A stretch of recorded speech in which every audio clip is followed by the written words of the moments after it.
kharaja minhu illal haqq. Tidak keluar dari mulut saya kecuali kebenaran saja. Beliau menjanjikan bagi umatnya yang banyak lagi baca salawat. Idzan tukfa hammaka wa yughfar dzambuka. Kalau kamu banyak baca salawat sampai doanya didominasi dengan salawat, yang kamu prihatinkan semuanya akan dibereskan oleh Allah. Dan dosa kamu akan dimaafkan oleh Allah. Maka di pusat ini banyak cerita-cerita, kenangan-kenangan mengenai berkahnya sholawat. Dulu sekian banyak santri sulit ketemu Nabi, tirakat baca sholawat. Akhirnya sekian banyak yang mimpi ketemu Nabi. Nah, dulu ada orang yang banyak memusuhi Al-Fatah, buat macam-macam fitnah. Akhirnya kiainya Al-Fatah membaca banyak sholawat nariyah waktu itu. Kemudian bermimpi Rasulullah datang, orang yang suka menyakiti hati tadi, ditali oleh Nabi, kemudian disembelih. Nyembelihnya pas di komplek ini. Nah, maka begitu pagi-pagi dengar berita orang tersebut mendadak mati. Nah, akhirnya kompleknya waktu itu belum jadi, akhirnya dinamakan Komplek Nur Muhammad. Nah, Masya Allah. Ini tokoh-tokohnya Al-Fatah ini dulu lahirnya ya di pondok pusat ini. Maka semestinya santri pusat itu lebih bermutu melebihi yang lain-lain. Nah, maka di sini ada namanya Aula Abu Bakar. Ini termasuk tempat kenangan dulu untuk pertemuan-pertemuan ayah kami. Mulai adanya bangunan itu dengan para ulama, dengan para pejabat untuk acara-acara dakwah. Termasuk saya pertama kali ngimami tarawih itu di situ. Di komplek di Aula Abu Bakar. Waktu itu saya diperintahkan oleh ayah saya untuk mulai tarawih yang panjang-panjang. Ini jangan di masjid sini, cari tempat di Aula Abu Bakar sana. Akhirnya saya ngimami di situ itu. Saya lupa berapa juz setiap malam, ngimaminya pertama kali di Aula Abu Bakar. Terus sekian lama ngajar di Aula Abu Bakar. Begitu pula dulu kelas saya waktu aliyah yang ngajar Kiai Uzairon, kelas saya di pas di sini nih, di komplek ini di Nur Muhammad yang ngajar Kiai Uzairon, ngajar Aswaja, ngajar ke NU-an. Waktu itu laki perempuan masih campur, ada satirnya. Waktu aliyah di situ itu termasuk belajar kimia, teori-teori kimia itu di situ itu. Kemudian di sini ini sekarang kompleknya Imam Syafi'i ya. Nah, Imam Syafi'i apa komplek apa ini sekarang? Nah, Imam Syafi'i ini dulu saya kelas SMP saya di situ itu mulai kelas 1 sampai kelas 3. Belajar biologi, belajar fisika, belajar pembukuan di situ itu. Nah. Kemudian kalau malam di sini ini gelap gulita. Listriknya dipadamkan semua. Biasanya malam-malam kami gantian, saya dengan beberapa saudaranya lain gantian kalau malam istighosah di sini. Istighosah sampai sak tidurnya. Baca ayat Hirzi, kemudian baca Laqad Ja'akum, baca Inna Anzalna, Lau Anzalna. Ini di lapangan pondok pusat. Kemudian keluarga kami, termasuk kadang-kadang saya, sering mimpi ketemu Nabi ya di komplek-komplek pusat ini. Termasuk komplek yang banyak dikunjungi secara rohani oleh Rasulullah SAW. Zaman dulu, sekarang nggak tahu gitu. Wah, langsung mati.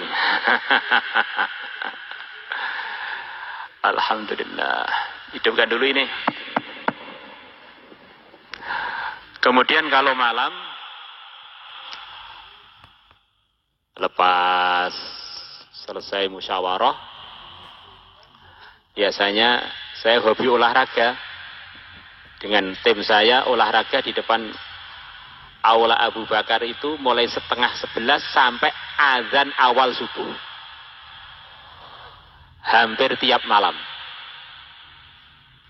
Olahraga sampai capek, terakhir sparring. Jarang istirahat. Lepas olahraga, lapar. Itu kadang-kadang satu nampan tuh hanya untuk 3 orang. Bahkan kadang-kadang 2 orang. Masya Allah. Kalau siang, jam 3 itu biasanya di sini ini ada tempat gantungan samsak. Saya mukuli samsak sampai capek. Kemudian sampai 3:30-an. Terus sparring mulai sampai 3:30 sampai azan asar. Di depannya, itu namanya apa? Syarif Hidayatullah ya. Nah, mulai zaman Kiai Zairan namanya Syarif Hidayatullah. Bahkan mungkin mulai zaman ayah. Akhirnya banyak keluarga Syarif Hidayatullah jadi keluarga kita. Tidak ada nama itu kebetulan nggak ada. Aula Abu Bakar, sanadnya Tarekat Naqsyabandi sampai Sayyidina Abu Bakar. Imam Syafi'i memang madhab kita Imam Syafi'i. Atasnya Imam Malik, memang Imam Malik gurunya Imam Syafi'i.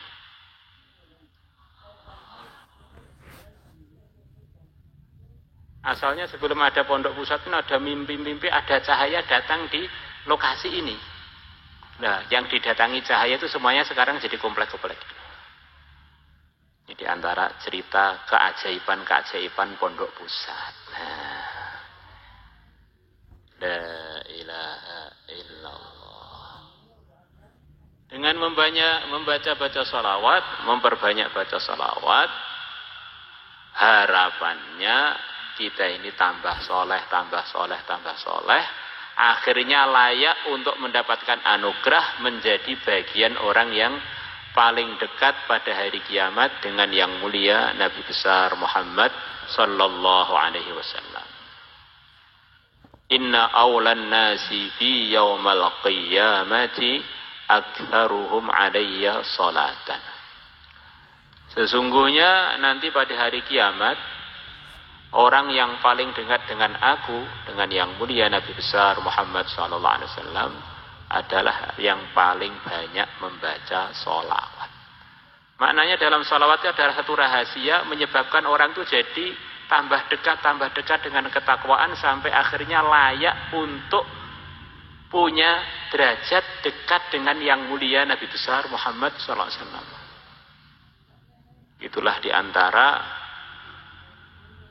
kenyataan dari firman Allah, wa rafa'na laka dzikrak, aku telah angkat namamu wahai Muhammad. Jadi cinta kepada Allah, berkeyakinan kepada Allah yang maha kuasa, yang menciptakan segalanya, untuk sampai kepada Allah jalannya adalah lewat makhluknya Allah yang tertinggi, yang termulia, yang tercinta di hadapan Allah, Nabi besar Muhammad SAW. Orang mengatakan la ilaha illallah, enggak diteruskan Muhammad Rasulullah bagi umat Muhammad, imannya enggak diterima. Selepas sholat enggak ada, selepas syahadat enggak ada yang lebih penting melebihi sholat. Sholat yang begitu penting, orang waktu sholatnya enggak baca sholawat enggak diterima oleh Allah. Kita ini punya hajat-hajat yang begitu banyak yang perlu kita minta kepada Allah biar ditunaikan oleh Allah. Orang capek-capek doa, enggak membaca sholawat, doanya enggak digubris oleh Allah. Nah, ringkasnya sholawat ini penting banget untuk menjadi bagian acara resmi kita harian. Maka harapannya dengan majelis sholawat ini, akhirnya sholawat menjadi bagian dari kesenangan dan kebiasaan mulia kita harian. Akhirnya muncul dari majelis ini wali-wali Allah. Nah, muncul dari majelis ini orang-orang yang makbul. Muncul dari pusat ini dai-dai yang sebab hidayah tersebarnya Ahlus Sunnah wal Jamaah ke seluruh alam.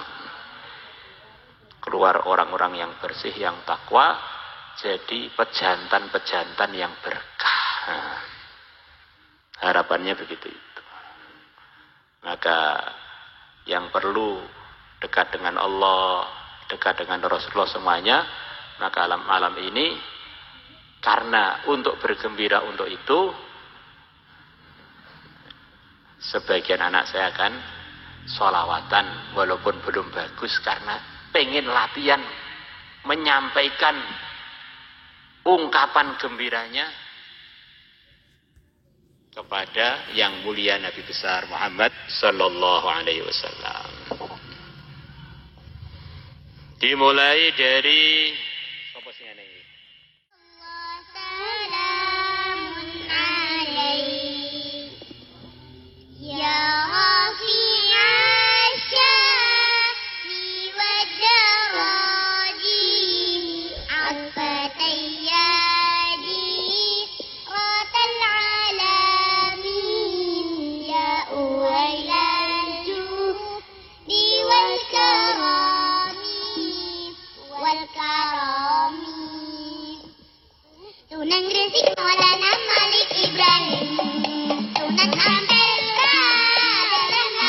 Sunan Giri Muhammad Ainul Yaqin Sunan Murim Maulana Magdum Sunan Derajat Tabil Qasim Sunan Kalijogo Raden Kanit Sunan Muria Raden Umar Sunan Kudus Jafar Sodik Sunan Gunung Jati Syarif Hidayatullah